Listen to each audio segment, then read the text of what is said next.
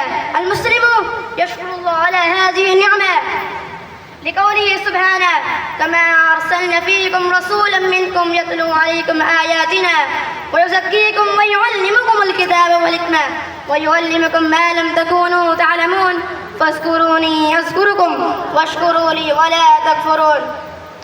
فهو صلى الله عليه وسلم الذي أخرجنا من الظلمات إلى النور والضلالة إلى الهدى، وذلك بما آتاه الله تعالى إذ جاءه من القرآن الكريم والسنة المشرفة.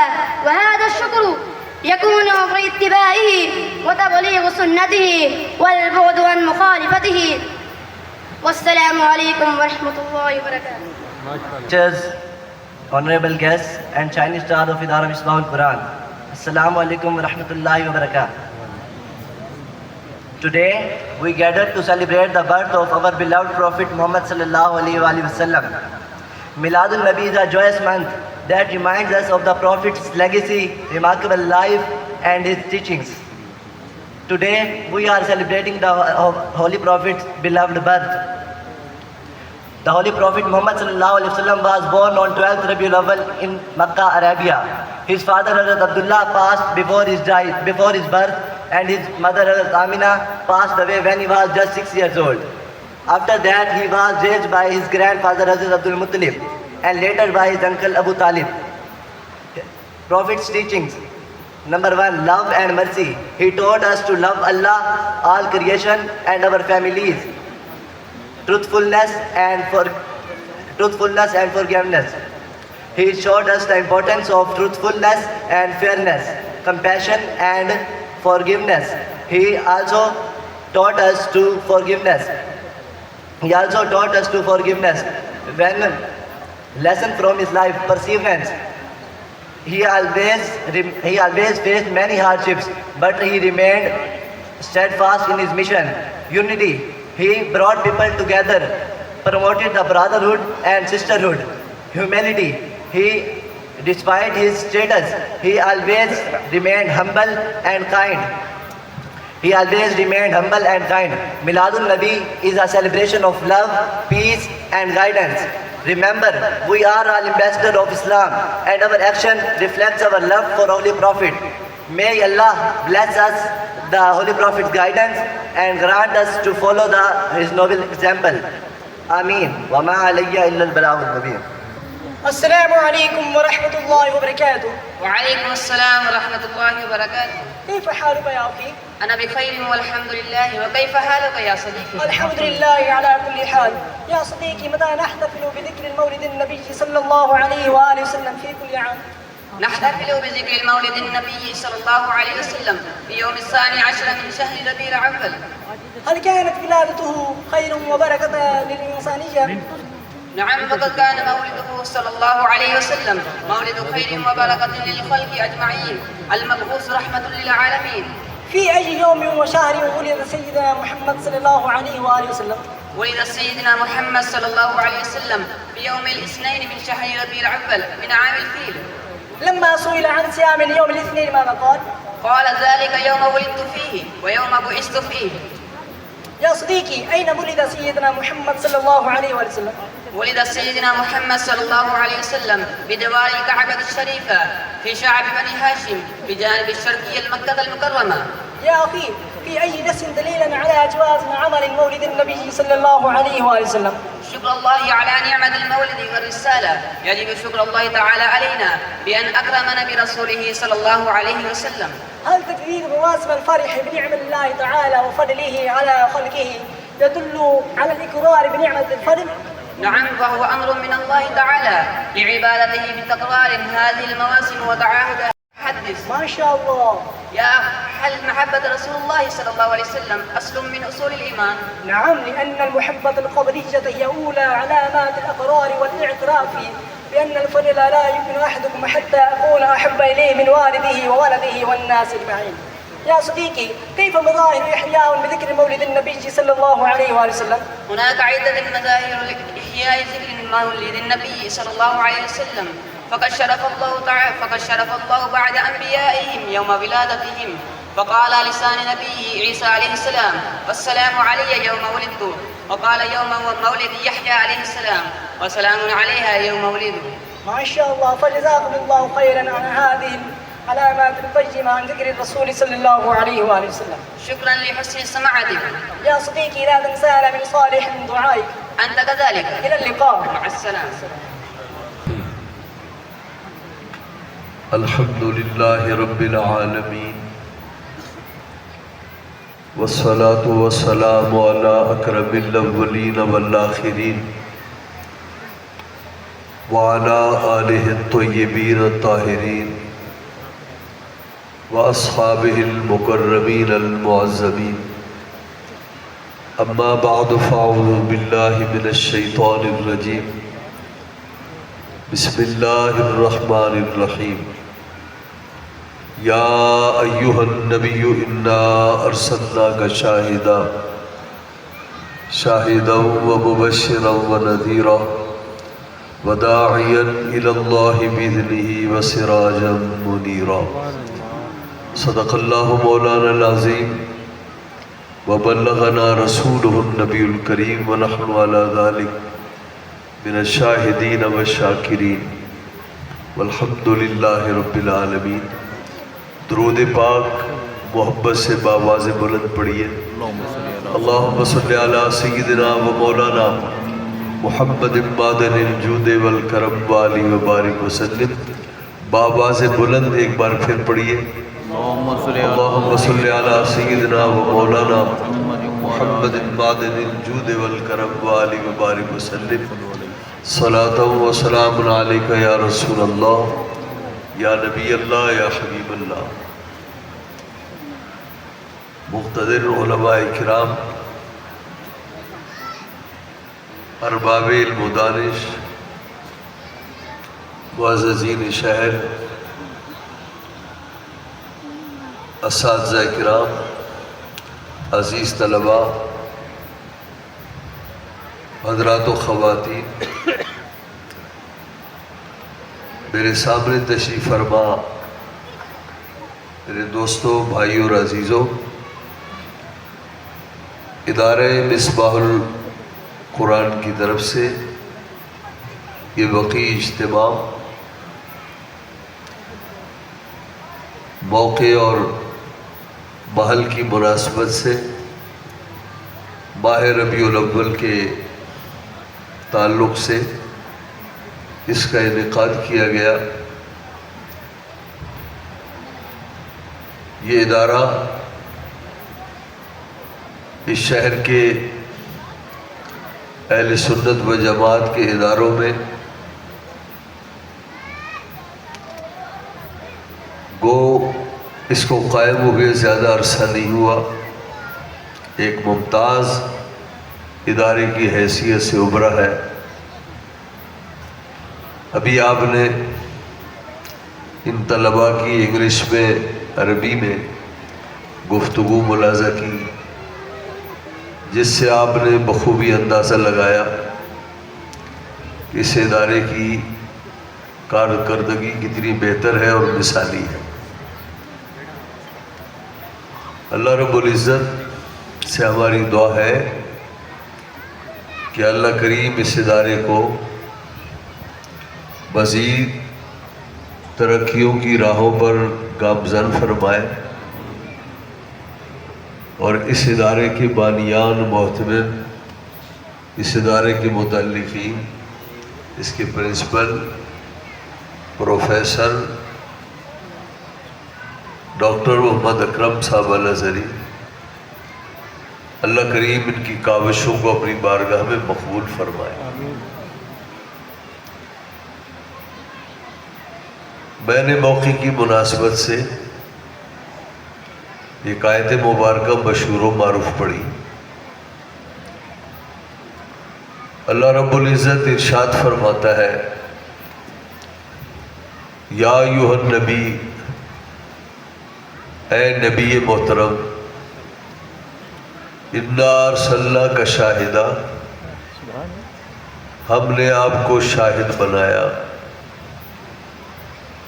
ومبشرا ونذیرا،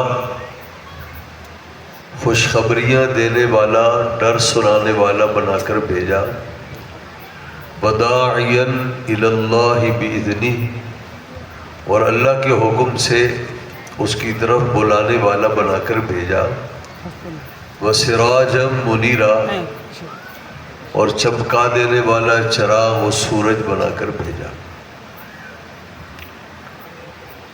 اس آیت مبارکہ کی تفصیل میں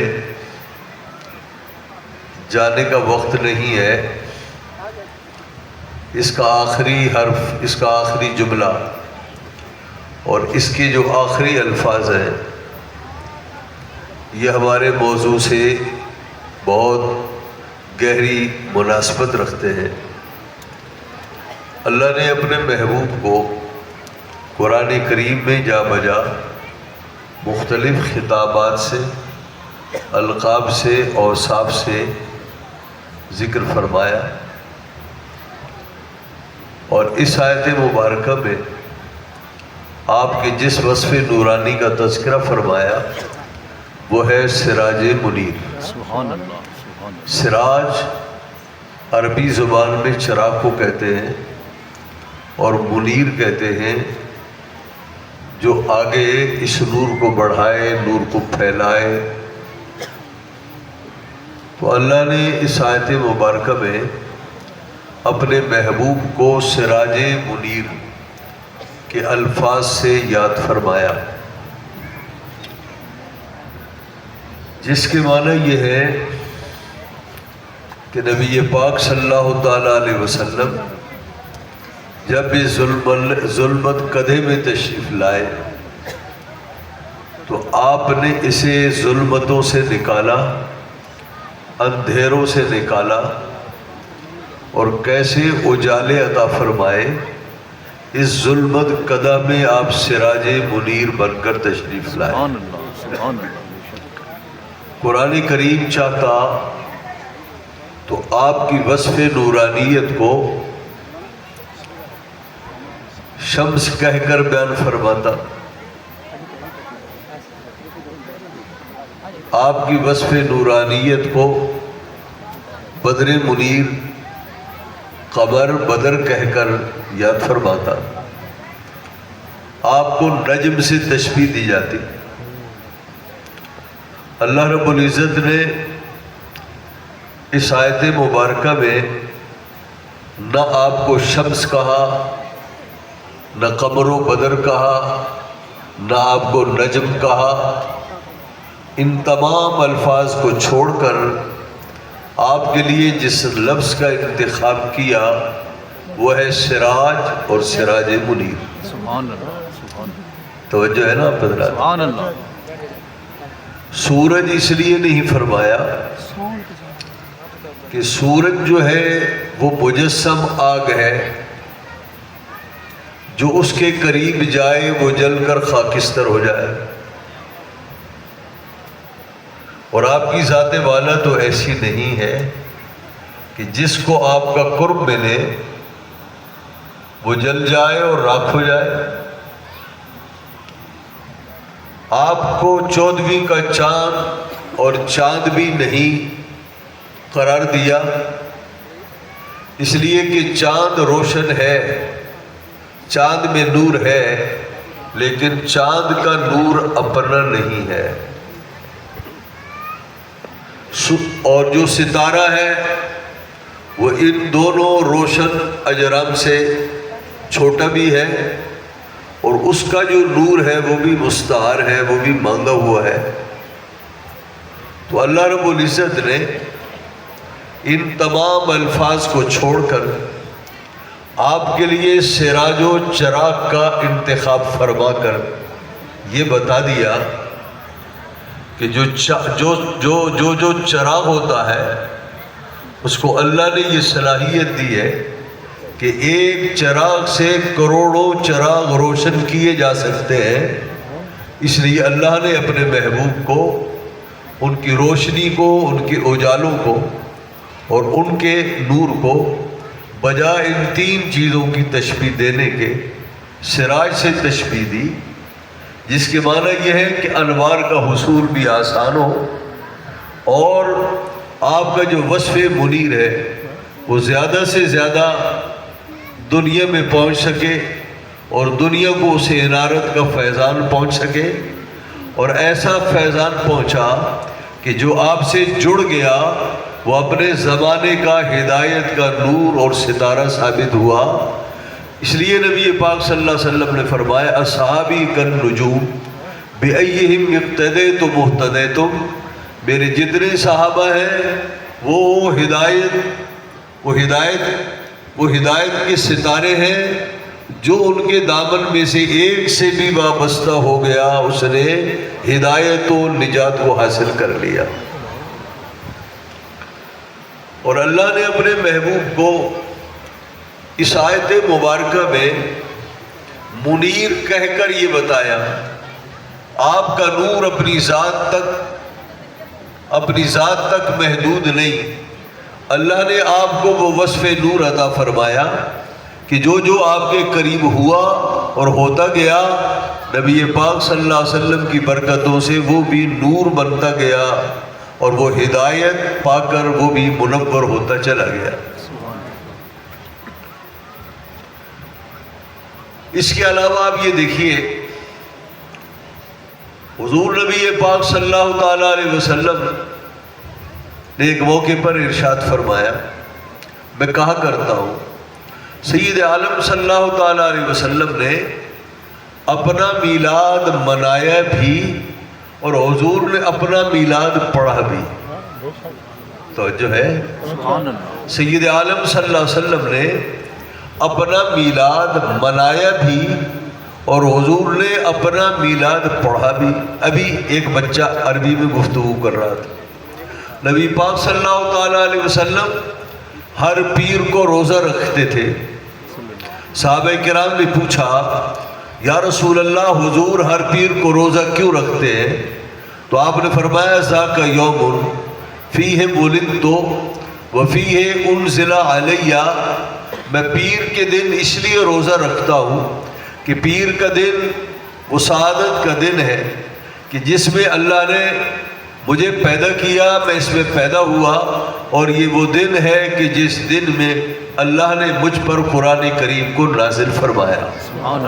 تو سید عالم صلی اللہ علیہ وسلم اس پیر کے دن اپنی ولادت کی خوشی میں آپ روزہ رکھتے تھے، جس کے معنی یہ ہوئے کہ سید عالم صلی اللہ تعالیٰ علیہ وسلم ہر سال اپنا میلاد نہیں، ہر مہینے اپنا میلاد نہیں، بلکہ ہر ہفتے میں ایک دن اپنا میلاد منایا کرتے تھے۔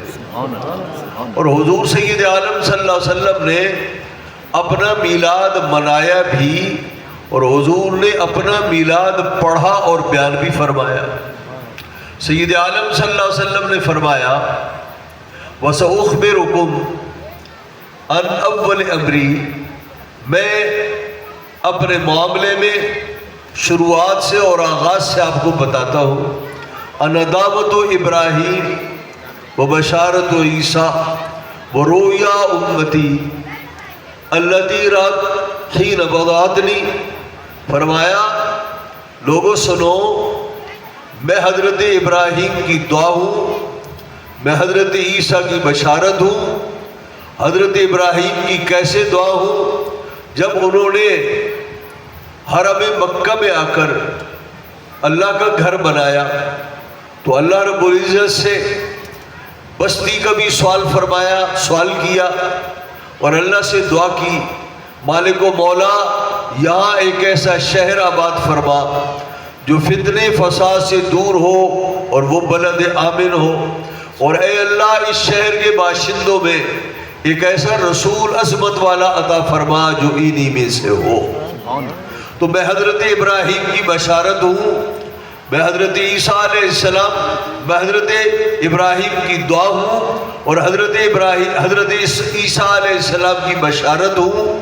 انہوں نے اپنی قوم بنی اسرائیل میں میرا تذکرے فرمائے اور انہوں نے اپنی قوم کو بتایا میں آخری نبی نہیں ہوں، میرے بعد ایک بہت بڑی شخصیت نے آنا ہے جنہیں اللہ نے نبی آخر الزمان قرار دیا، جو میرے بعد تشریف لائیں گے۔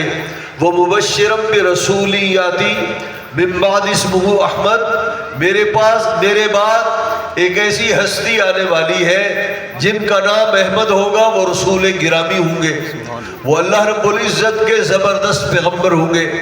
تو گویا حضور یہ فرما رہے ہیں میرے چرچے میری پیدائش کے بعد کرۂ ارض پر ظاہر نہیں ہوئے، میری پیدائش سے پہلے بھی نبیوں کی امتوں میں اللہ نے میرے چرچوں کا انتظام فرمایا۔ میں اپنے جد امجد حضرت ابراہیم کی دعا ہوں، حضرت عیسیٰ پیغمبر کی میں بشارت ہوں، اور میں اپنی ماں کا وہ نور دیدہ ہوں کہ جب میری ماں نے مجھے جنا تو میری ماں نے اپنی شکم مبارک سے ایک نور کو نکلتے ہوئے دیکھا، اور بعض روایت میں آیا کہ آپ نے فرمایا حضرت سیدہ آمنہ نے خرج منی نور، میرے پیٹ سے نور نکلا، اور وہ نور کیا تھا؟ مکہ مکرمہ سے لے کر ملک شام کی ساری راہیں اس نور کے آگے روشن ہو گئی۔ صرف وادی مکہ نہیں، مکہ مکرمہ کی گلیاں نہیں، آمنہ کا صرف گھر نہیں، بلکہ ملک شام تک ایسی روشنی پھیلی کہ میں نے گھر کی چار دیواری میں بیٹھ کر میں نے ملک شام کے محلات کو اپنی آنکھوں سے دیکھ لیا۔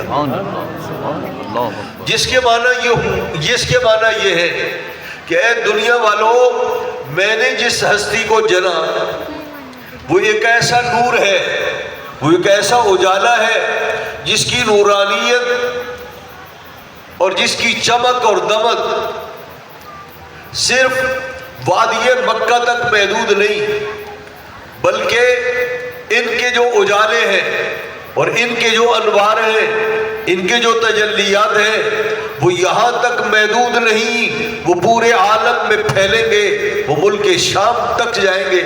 یا آپ کی والدہ ماجدہ نے پیدائش کے وقت نبی پاک صلی اللہ علیہ وسلم کے اجالے کو، حضور کی نورانیت کا تذکرہ فرمایا۔ ایک بات ذہن میں رکھیے گا، آج ہمارے دور میں دیہاتوں میں بھی لائٹ ہے، بجلی ہے، دن ہو رات ہو کوئی کام ہو تو لائٹوں کی روشنی میں کام کیے جاتے ہیں۔ دن میں بھی کام ہوتا ہے اور رات میں بھی کام ہوتا ہے۔ نبی پاک صلی اللہ علیہ وسلم جس زمانے میں پیدا ہوئے وہ رات میں چراغ جلنے کا دور نہیں تھا، راتوں میں مسلسل اندھیرے ہوتے تھے۔ جس کسی نے جو کام کرنا ہے وہ دن کے اجالے میں کر لے اور رات صرف آرام کے لیے ہوتی۔ نبی پاک صلی اللہ علیہ وسلم کی پیدائش کیا؟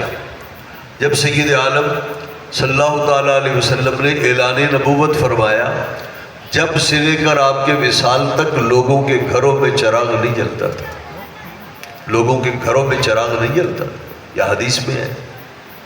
حضور نبی پاک صلی اللہ تعالیٰ علیہ وسلم تہجد کی نماز اندھیرے میں پڑھتے تھے، لوگوں کے گھروں میں چراغ نہیں جلتے تھے، چراغ صرف ایمرجنسی میں جلتے تھے، جب کسی کی موت واقع ہوتی تو جلتے، یا کوئی زیادہ بیمار ہوتا اور رات کے وقت دوا دینا ہوتی تو اس وقت چراغ جلائے جاتے تھے، ورنہ عموماً گھروں میں چراغ نہیں جلتے تھے۔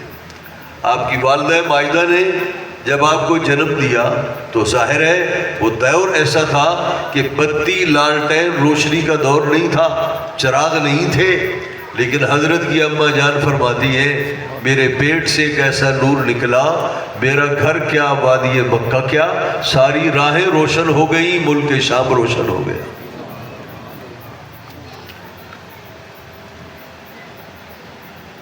حضرت سیدہ آمنہ فرماتی۔ اچھا یہ بتائیے، حضور نے اپنا میلاد بیان فرمایا، انا دعوت ابراہیم بشارت عیسیٰ و رویا امی، حضور نے اپنا میلاد بیان کیا، اور حضرت کی اماں جان بھی میلاد بیان کر رہی ہیں۔ وہ فرماتی ہے خرج منی نور، میرے پیٹ سے نور نکلا اور شام کے محلات میرے لیے روشن ہو گئے۔ بتائیے کسی کی ولادت و پیدائش کے واقعات کو بیان کرنا اسی کو میلاد کہتے ہیں نا۔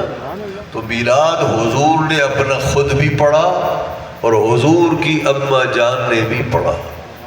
سب سے پہلے اس کائنات میں لوگوں کے سامنے جس ہستی نے حضور کا میلاد پڑھا وہ آپ کی والدہ مائدہ سیدہ آمنہ ہے۔ سبحان اللہ، سبحان اللہ، حضرت آمنہ فرماتی ہے، توجہ ہے نا، سبحان اللہ۔ حضرت آمنہ فرماتی ہے لوگوں، جب یہ میرا لخت جگر میرے پیٹ میں آیا مجھے ان کے وجود کا احساس نہیں ہوا، اور جب وجود کا احساس ہوا اور میرے اندر تھوڑا سا پیٹ میں بوجھ محسوس ہوا اور مجھے عورتوں نے بتایا کہ تم حاملہ ہو، تو فرمایا کہ حمل کے دنوں میں عمومی طور پر جو عورتیں تکالیف محسوس کرتی ہیں ان میں سے کوئی ایک تکلیف بھی میرے قریب نہیں آئی، جب تک کہ میرا لخت جگر میرے پیٹ میں رہا۔ میں عجیب و غریب قسم کی بشارتیں سنتی تھی، میں انبیاء کی خوابوں میں زیارت کرتی تھی۔ کبھی حضرت آدم میری خواب میں تشریف لاتے، سبحان اللہ، کبھی حضرت ابراہیم تشریف لاتے، کبھی حضرت نوح حضرت عیسیٰ علیہ السلام تشریف لاتے، کبھی حضرت مریم تشریف لاتی، کبھی حضرت حوا تشریف لاتی، کبھی حوران جنت تشریف لاتی، اور یوں مجھے خوابوں میں بشارتیں سنائی جاتی۔ حضرت آدم میرے خواب میں آ کر کہتے بیٹی تیرے پیٹ میں جو بچہ ہے وہ سب جہانوں کا سردار ہے، اور حضرت ابراہیم علیہ السلام مجھ سے کہتی بیٹی جو تیرے پیٹ میں بچہ ہے وہ انبیاء اور رسول کا سردار ہے۔ یوں مجھے مختلف بشارتیں سننے کو ملتی، اور جب وہ یوم سعید آیا کہ یہ بچہ دنیا میں نور بن کر میرے پیٹ سے باہر تشریف لایا، تو فرمایا کہ میں نے دنیا میں اور جو بچے پیدا ہوتے ہیں اور اب تک پیدا ہو رہے ہیں ان کے جسم پر مختلف قسم کی آلائشیں لگی ہوتی ہے، رحم کا خون آلائشیں، اس سے ان کا بدن لتھ پتھ ہوتا ہے، جب تک کہ دائی نرس اس بچے کو نہلائے نہیں، اس کو غسل نہ دے، اچھے کپڑے نہ پہنے، کوئی آنکھ دیکھنے کو تیار نہیں ہوتی۔ وہ دائی اور نرس اس کی آلائش صاف کرتی ہے، اس کے جسم پر خوشبو لگاتی ہے اور پھر بزرگوں کے حضور میں پیش کیا جاتا ہے۔ لیکن میرا لخت جگر جب پیدا ہوا، آلائش نام کی کوئی چیز نہیں تھی۔ میرا لخت جگر دنیا میں آیا، آلائش سے پاک ہو کر دھلا دھلایا دنیا میں آیا، خوشبو میں بسا ہوا آیا، آنکھوں میں سرما لگا ہوا تھا، ناف کٹی ہوئی تھی، ختنہ کیے ہوئے تھے، اور جب دنیا میں تشریف لائے تو اللہ رب العزت کے حضور میں سب سے پہلے سجدہ کیا اور شہادت کی انگلی بلند کر کے اس کی وحدانیت کی گواہی دی۔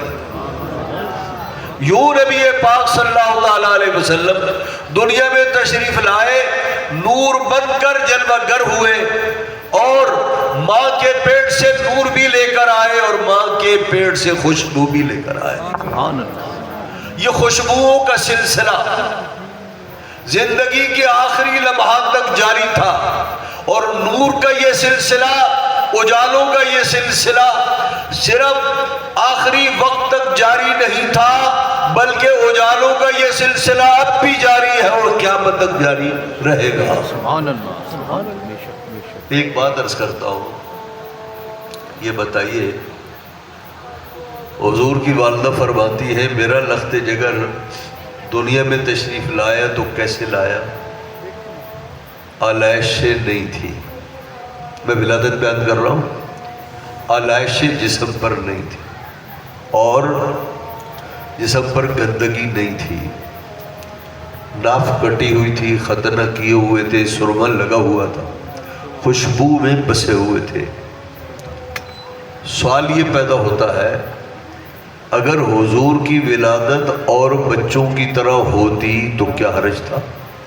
توجہ فرما رہے ہیں آپ؟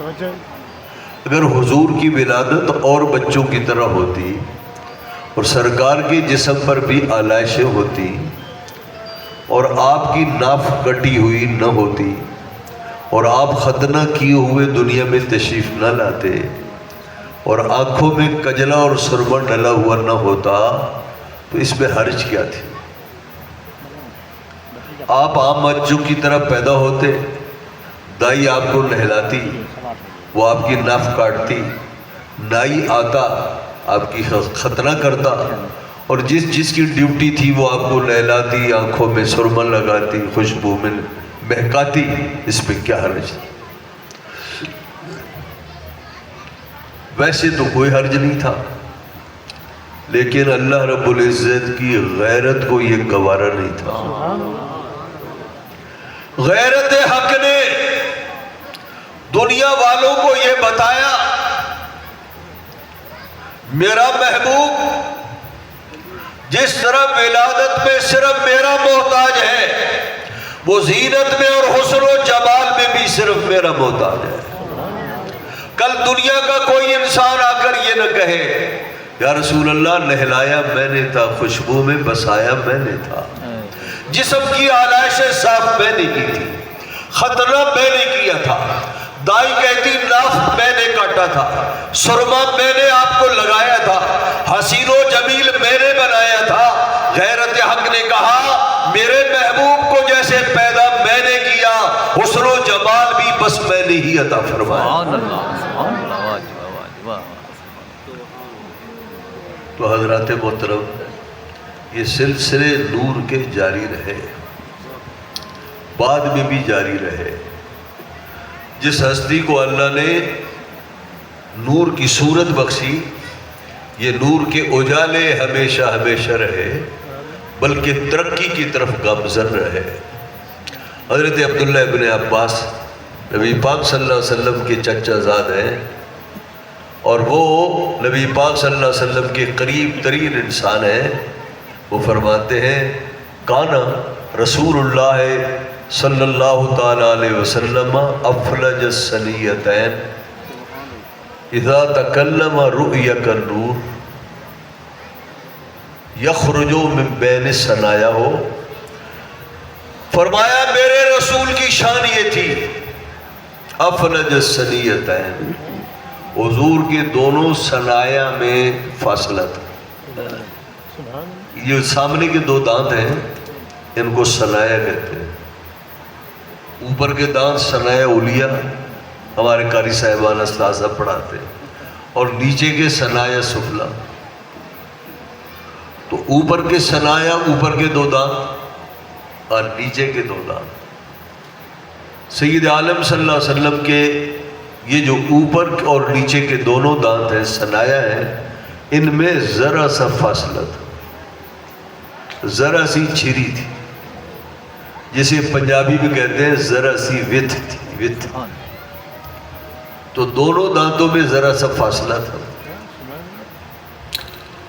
تو عبداللہ ابن عباس فرماتے ہیں سید عالم صلی اللہ تعالی علیہ وسلم کے اوپر اور نیچے کے دونوں دانتوں کے بیچ میں ذرا سا فاصلہ تھا۔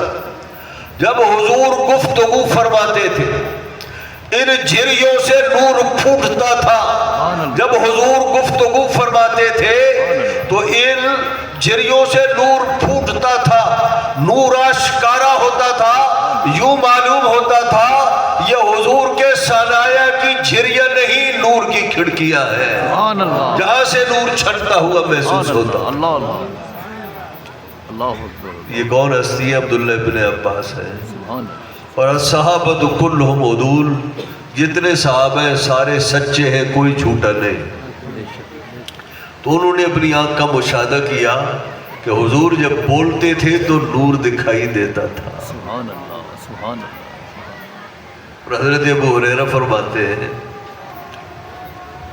ما رأیت احدا احسن من رسول اللہ صلی اللہ علیہ وسلم کأن الشمس تجری فی وجہی، میں نے حضور جیسا حسین و جمیل آج تک کسی کو نہیں دیکھا، یوں محسوس ہوتا تھا کہ آپ کے چہرے مبارک میں سورج ہے جو گردش کر رہا ہے۔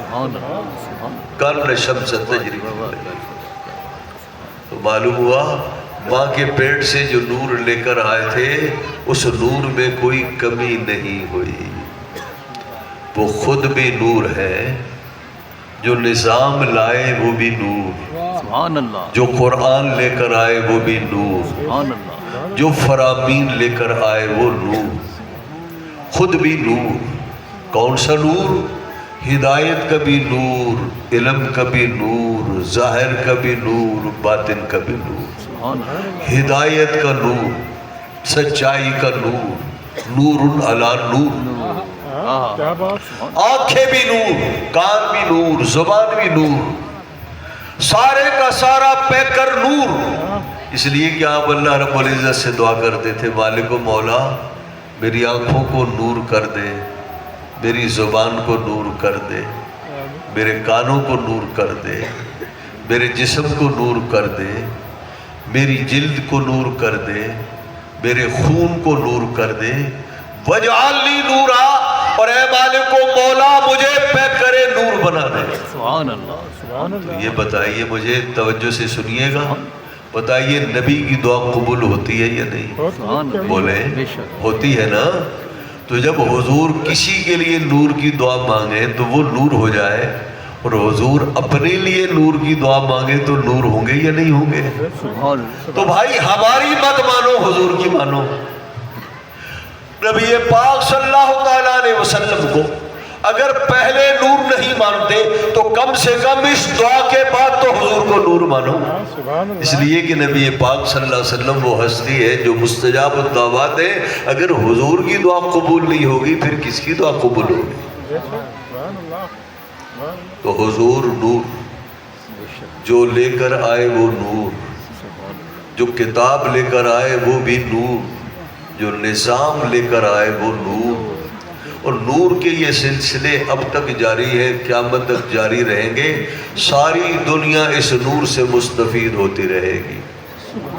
جو نظام لے کر آئے، جو قانون لے کر آئے، اس کا ایک ایک حرف نور، اور جو نظام لے کر آئے وہ اتنا معتدل لے کر آئے کہ اس نظام کا خود حصہ بنے، آپ کے ساتھی حصہ بنے، وہ نظام سب کے لیے یکساں لے کر آئے، اور وہ نظام ایسا لے کر آئے اسے سب پر جاری کیا، اپنے خاندان اور اپنی ذات کو بھی مستثنیٰ نہیں فرمایا۔ سبحان اللہ۔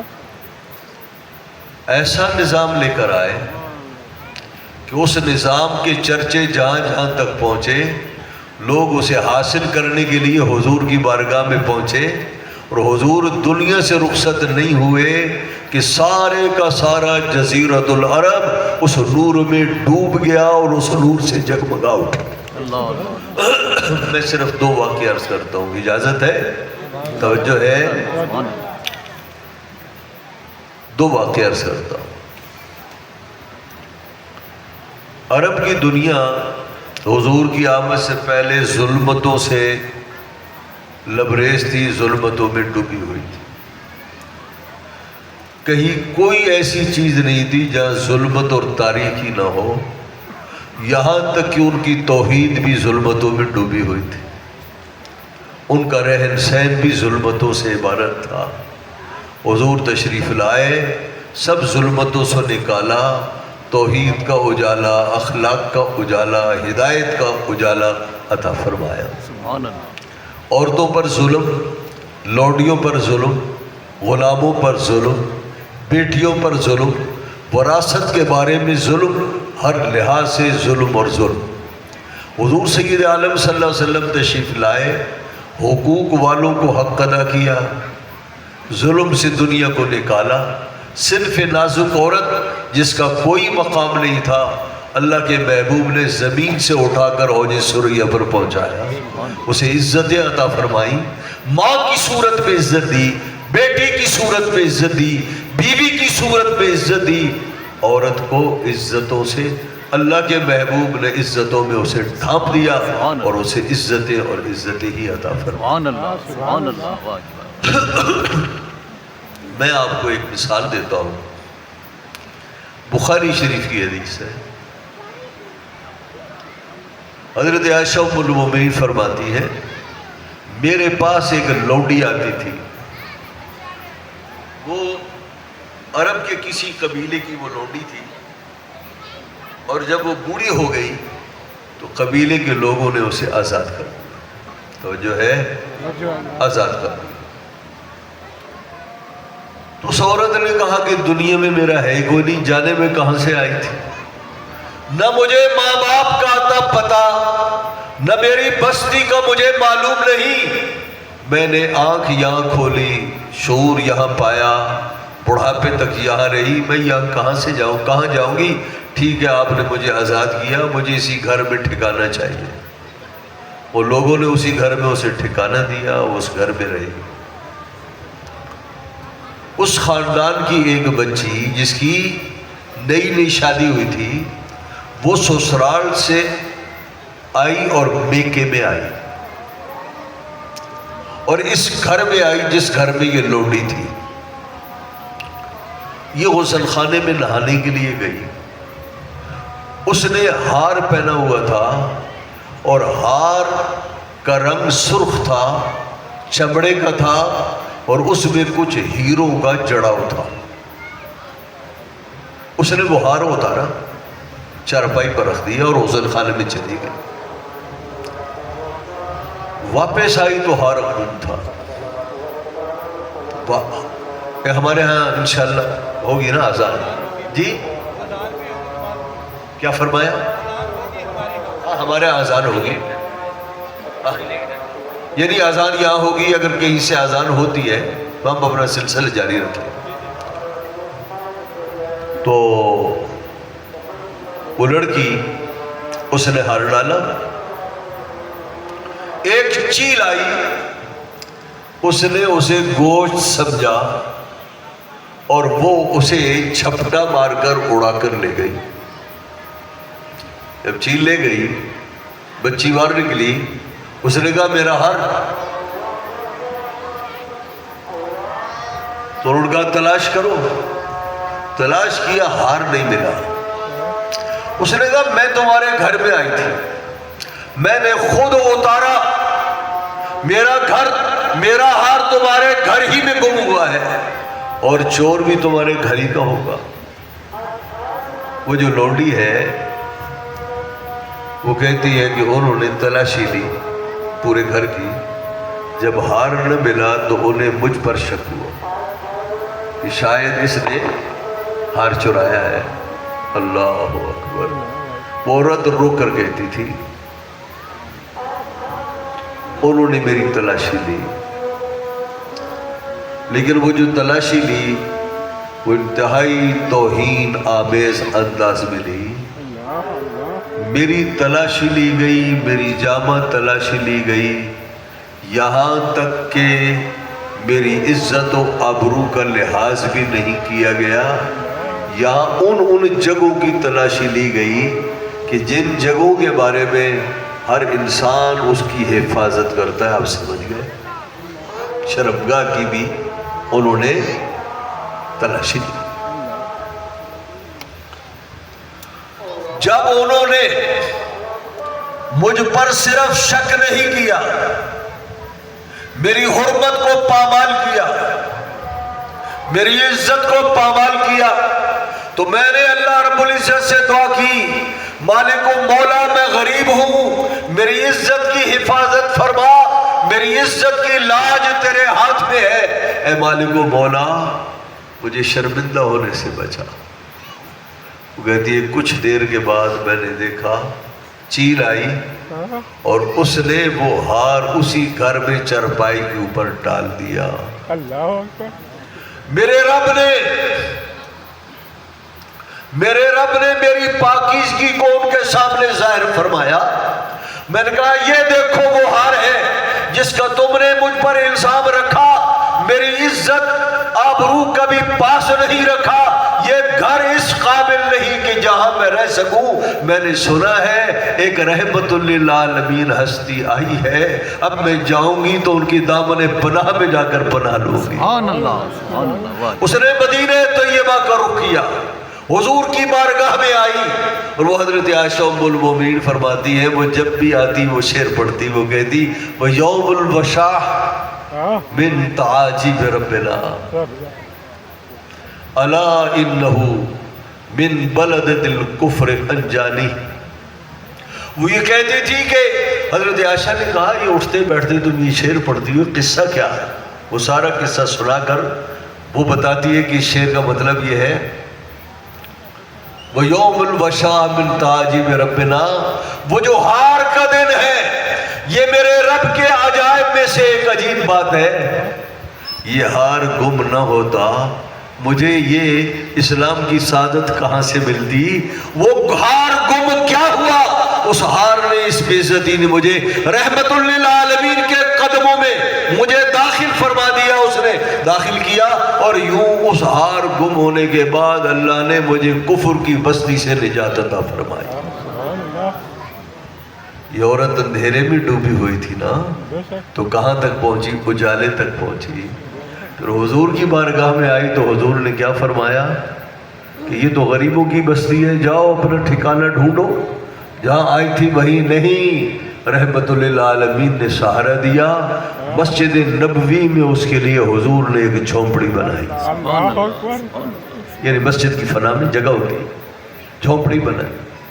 وہ عورت جب تک کہ زندہ رہی، حضور کی نگاہوں میں زندہ رہی، اللہ کے محبوب نے اس عورت کو جو جہان کی ٹھکرائی ہوئی تھی، جس کے لیے کوئی جگہ نہیں تھی، اللہ کے محبوب نے جگہ دے کر بتایا کہ ہم ساری دنیا کے غریبوں کے ماوا بھی ہیں، بلجا بھی ہیں، اور ہم بے کسوں کے کس بھی ہیں، بے یار و مددگار کے ہم یار و مددگار بھی ہیں۔ سبحان اللہ، سبحان اللہ، اللہ۔ وہ عورت ساری زندگی مسجد نبوی میں رہی۔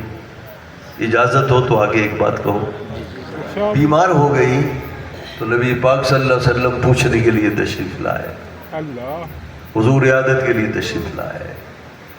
ہے ہم میں سے کوئی آدمی جو غریبوں کو پوچھنے کے لیے اسپیشل جائے؟ ہمارے ہاں جو یہ عادت ہے اس کے لیے بھی ہمارے اپنے قوانین ہیں۔ کوئی بڑا آدمی بیمار ہوگا، ہم نہیں بھی جانتے ہوں گے تو اس کی عیادت کے لیے پہنچ جائیں گے۔ غریب رشتہ دار بھی ہوگا تو سوچتے سوچتے ہم جب جائیں گے تو وہ بیماری سے اٹھ کھڑا ہوگا۔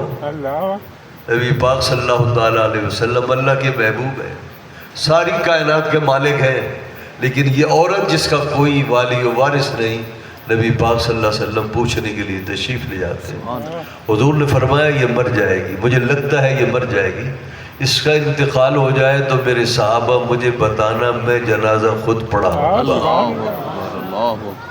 اکبر۔ اب جنازہ پڑھانے کے معاملے میں بھی ہمارے اصول ہیں، کس کا جنازہ پڑھانا ہے اور کس کا نہیں پڑھانا، لیکن حضور کا کوئی اصول نہیں، بس میرا امتی ہونا چاہیے، مجھے معلوم ہونا چاہیے، میں جنازہ پڑھاؤں گا۔ اللہ یہاں تک کہ وہ عورت آدھی رات کو فوت ہو گئی، صحابہ کرام نے حضور کو اطلاع نہیں دی، اس لیے کہ وہ یہ دن تھے کہ مشہور تھا کہ یہودی حضور سید عالم صلی اللہ علیہ وسلم پر حملہ کسی وقت بھی کر سکتے ہیں، تو صحابہ کرام علیہ الرضوان نے اس نازک موقع پر حضور کو اطلاع نہیں دی، اور جنازہ راتوں رات پڑا۔ صبح اٹھے تو امت کے اس والی نے اس عورت کو یاد کیا، فرمایا اس بڑھیا کا کیا ہوا؟ عرض کیا یا رسول اللہ فوت ہو گئی، جنازہ پڑھ لیا ہم نے۔ فرمایا مجھے اطلاع کیوں نہیں دی؟ عرض کیا یا رسول اللہ اس لیے حضور کو تکلیف نہ ہو۔ فرمایا چلو میرے ساتھ، مجھے بتاؤ اس کی قبر کا نشان بتاؤ، میں اس کی قبر پر جا کر جنازہ پڑھاؤں گا۔ سبحان اللہ سبحان اللہ، اللہ اکبر۔ کسی بڑے آدمی کے لیے تو اہتمام سمجھ میں آتا ہے، یہاں وہ عورت ہے جس کا کوئی رشتہ دار نہیں، جس کا کوئی عزیز نہیں، لیکن اللہ کے محبوب ہے کہ اس کی بخشش کے لیے حضور مچل رہے ہیں۔ سبحان اللہ۔ نبی پاک صلی اللہ علیہ وسلم اس کی قبر پر تشریف لے گئے، صحابہ کرام کو فرمایا میرے پیچھے صف بناؤ، 4 تکبیریں پڑھی، بخاری شریف کی حدیث ہے۔ سلام پھرنے کے بعد حضور نے فرمایا، آپ نے ارشاد فرمایا لوگو جب تم میں سے کسی کا انتقال ہو جائے تو جنازے کے لیے مجھے بلایا کرو، اس لیے کہ یہ قبریں اندر گپ اندھیرے سے بھری پڑی ہے، جب میں تمہارا جنازہ پڑھاتا ہوں تو میرے جنازے کی برکت سے اللہ قبر کی ظلمتوں کو اجالوں سے بدل دیتا ہے۔ معلوم ہوا وہ اجالا ایسا بن کر آئے، وہ ظاہر کا بھی اجالا ہے، وہ قبر کا بھی اجالا ہے، وہ ظاہر و باطن کا اجالا ہے، زمین کے اوپر بھی اجالا ہے، زمین کے اندر بھی اجالا ہے۔ ڈاکٹر صاحب ٹائم ہو گیا، اجازت پھر میں ختم کر دوں۔ حضرات محترم، حضور نبی پاک صلی اللہ تعالیٰ علیہ وسلم دنیا میں تشریف لائے، آپ نے اپنے معجزے، اپنی ولادت کے واقعات، ان چیزوں کو اپنی زبان سے بتا کر امت کو یہ درس دیا کہ میرا اسوہ تمہارے لیے لائق تقلید ہے، میں اپنا میلاد بیان کرتا ہوں، میرے تم پر احسانات ہیں، ان احسانوں کو یاد رکھتے ہوئے میرا میلاد کیا کرو۔ تو الحمدللہ آج جو امت حضور کا میلاد کرتی ہے، اس میلاد میں ایک وجہ یہ ہوتی ہے کہ اللہ نے اپنے محبوب کو ہم پر مبعوث کیا اور کائنات کی وہ نعمت عظمیٰ عطا فرمائی کہ جس نعمت کی ایک برکت سے اللہ نے اس کے طفیل ہزاروں لاکھوں کروڑوں برکتیں عطا فرمائیں۔ حضور سید عالم صلی اللہ علیہ وسلم صرف نعمت بن کر تشریف نہیں لائے، بلکہ اللہ رب العزت کی تمام نعمتوں کا سرچشمہ بن کر تشریف لائے۔ اس نعمت کا شکر ادا کرنے کے لیے اہل سنت و جماعت کے یہاں بے شمار محافل میلاد ہوتی ہیں، اور ان محافل میلاد کو برپا کر کے ہم اللہ کے حضور میں اس نعمت کا شکر ادا کرتے ہیں۔ اللہ رب العزت اس نعمت کے ہمیشہ ہمیں شکر کے قابل بنائے۔ رہے گا یوں ہی ان کا چرچا رہے گا، پڑے خاک ہو جائیں جل جانے والے، ہے انہی کے دم قدم سے باغ عالم میں بہار، وہ نہ تھے عالم نہ تھا، گر وہ نہ ہوں عالم نہ ہو۔ اور نثار تیری چہل پہل پر ہزاروں عید ربیع اول، سوائے ابلیس کے جہاں میں سبھی تو خوشیاں منا رہے تھے۔ اللہ رب العزت زندہ باد اللہ رب العزت آپ کی اس عظیم و شان محفل کو، خوبصورت محفل کو، علم کی محفل کو، نور اور اجالے پر مشتمل محفل کو اپنی بارگاہ میں قبول فرمائے، منظور فرمائے۔ وآخر دعوانا الحمدللہ رب العالمین۔ مصطفیٰ جان رحمت پہ لاکھوں سلام، شمع بز میں یت پہ لاکھوں سلام، شمع بز میں یت پہ لاکھوں سلام، جی سوہانی گھڑی چمکا طیبہ کا چاند، جی سوہانی چمکا طیبہ کا چاند، اس دل افروز ساعت پہ ہو سلام، مصطفیٰ جانے پہ لاکھوں سلام، شمع بز میں ہے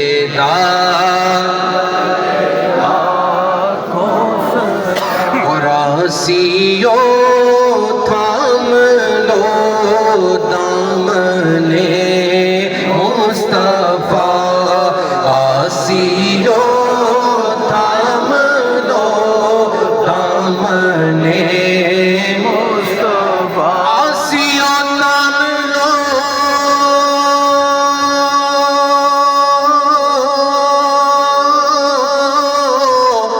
دامنے مصطفیٰ، آسیو تھام لو دامنے مصطفیٰ، پھر پڑھو رب کی رحمت پہ لاکھوں سلام، مصطفیٰ جان رحمت پہ لاکھوں سلام، وہ ہمارے نبی، ہم ان کے امتی، وہ ہمارے، ہم ان کے امتی، امتی تیری قسمت پہ غوث اعظم امام متقی ونو کا جلوائے شان قدرت پہ لاکھوں سلام، مصطفیٰ جان رحمت پہ لاکھوں یا الہی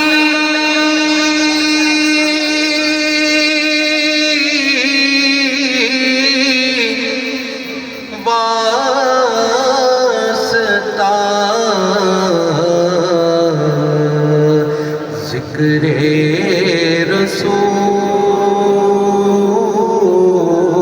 رسول، یہ سلام عاجزانہ ہو قبول، الصلاۃ والسلام علیک یا رسول اللہ۔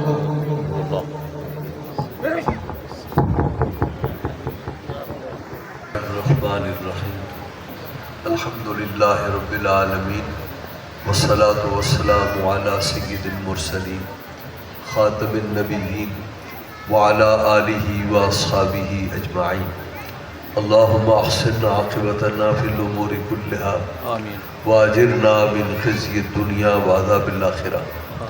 اللہم انا نسألک العفو والعافیہ والمعافاة الدائمہ فی الدین والدنیا والآخرہ۔ توفنا مسلمین والحقنا بالصالحین۔ اے مالک مولا، اپنے محبوب پاک صاحب لولا صلی اللہ تعالیٰ علیہ وسلم کا صدقہ اس روح پرور اجتماع کو اپنی بارگاہ میں قبول فرما، آمین حضرات و خواتین کا آنا مقبول فرما۔ اے مالک مولا ان سب پر اپنا فضل کرم فرما آمین اور ان کی تمام حاجتیں جائزہ اپنے فضل سے پوری فرما۔ آمین اے مالک مولا اس ماہ ربیع الاول کی برکات سے عالم اسلام کو، خاص طور پر پاکستان کو مالا مال فرما۔ آمین آمین آمین اے کریم، ملک پاکستان اس وقت سیلابی آفتوں میں گرفتار ہے۔ اے کریم، پنجاب کو، تمام صوبوں کو ان آفتوں سے نجات عطا فرما۔ آمین آمین جہاں کئی نقصانات ہوئے ہیں اپنے فضل سے تلافی فرما۔ اور اے اللہ، اس تمام علاقے کو جس میں ہم بیٹھے ہیں، پورا صوبہ پنجاب، اے کریم اپنے فضل سے، اپنے کرم سے، بلیات سے، آفات سے اس صوبے کو نکال۔ اور اسی سیلاب نے رخ کرنا ہے سندھ کا، اے کریم سندھ کو بھی محفوظ فرما۔ اے مالک و مولا، اپنے محبوب پاک صلی اللہ تعالیٰ علیہ وسلم کا صدقہ غزہ و فلسطین کے مسلمانوں کی مدد فرما۔ آمین آمین اے اللہ، اسرائیل نے جو اس وقت ظلم کا بازار گرم کر رکھا ہے، اسے نمونہ عبرت بنا، ان کی ساتھی قوتوں کو نمونہ عبرت بنا۔ اور اے اللہ، وہ لوگ جن کا کوئی حامی و ناصر نہیں سوائے تیرے، مالک تیری مدد کے منتظر ہیں، اپنے فضل سے، اپنی مددوں سے انہیں نواز۔ آمین جہاں کئی مسلمان پریشان ہیں بشمول ہندوستان مقبوضہ کشمیر کے، اے مالک و مولا سب کی خبر گیری فرما، آمین سب کی دستگیری فرما۔ اے اللہ، اس ادارے کو دن دگنی رات چوگنی ترقی عطا فرما۔ آمین اس سے پڑھنے والے طلباء، فارغ التحصیل طلباء و علماء کے ذریعے اے اللہ دور دور تک علم کا اجالا فرما۔ آمین اے مالک مولا، اپنے محبوب کا صدقہ ہماری اس ادارے کو چلانے والی انتظامیہ کو، ان کے معاونین کو اپنے خاص کرم اور فضل سے نواز۔ ہمارے تمام ادارے اہل سنت و جماعت کے اوج ترقی عطا فرما، انہیں بہتر سے بہتر اے اللہ انہیں تعلیمی کارکردگی ادا کرنے کی توفیق عطا فرما۔ آمین ہمارے مسائل کو حل فرما، ہماری مشکلیں آسان فرما، ذہن و قلب کو سکون عطا فرما، ہمارے ملک کے مسائل کو حل فرما، ہماری مشکلیں آسان فرما۔ آمین قال اللہ عز و جل فی شان حبیبی ان اللہ و ملائکتہ یصلون علی النبی یا ایھا الذین آمنوا صلوا علیہ وسلموا تسلیما۔ اللہم صل علی سیدنا و مولانا محمد معدن الجود والکرم وآلہ وآلہ وسلم۔ سبحان ربک رب العزت عما یصفون وسلام علی المرسلین والحمد للہ رب العالمین۔